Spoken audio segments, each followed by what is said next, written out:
The other aspect of America, and it's a function of modernity, is that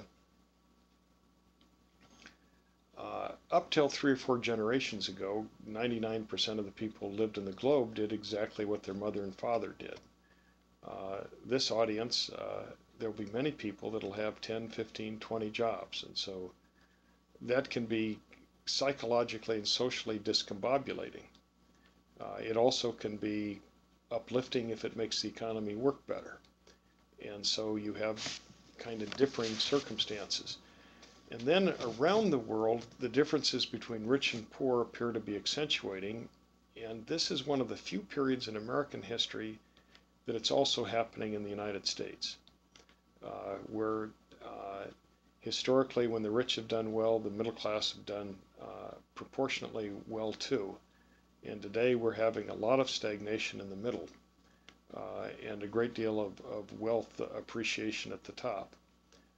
And that is very awkward for us as a country, but it's even more awkward in many other societies.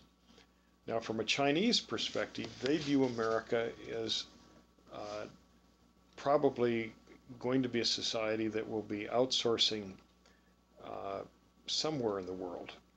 And so you cut off China, their theory is America will simply go to India or Vietnam or Mexico or who knows where else. And so any kind of step to isolate China itself becomes a step that is quite dangerous. And we sometimes forget that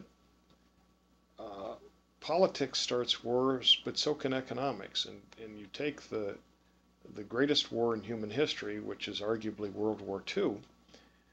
The war in Europe was based upon aggression and inhumane politics coming from Germany.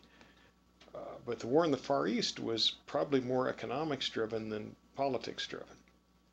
And when you isolate countries economically, they can lash out. It's not clearly a policy prescription that works very well.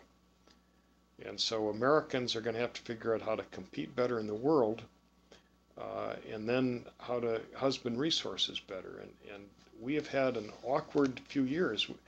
I mean, this war, at a minimum, is going to cost several $1 trillion.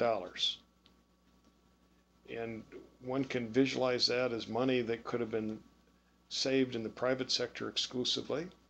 One can visualize it as money that could have been given to new types of programs, whether they be healthcare or education.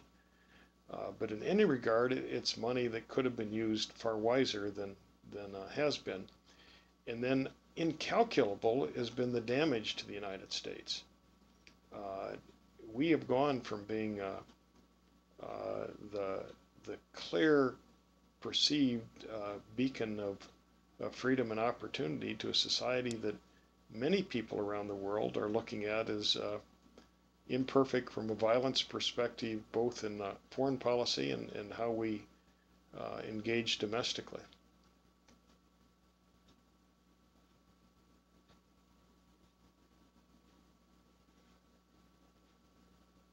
Thank you so much for talking to us tonight. I'm probably, you can see, if you can see me, that I too have some white hair, and I remember you well as a public servant here that I admired a lot. These folks are a tad younger than that, but we miss you here, and we thank you very much for talking to us tonight.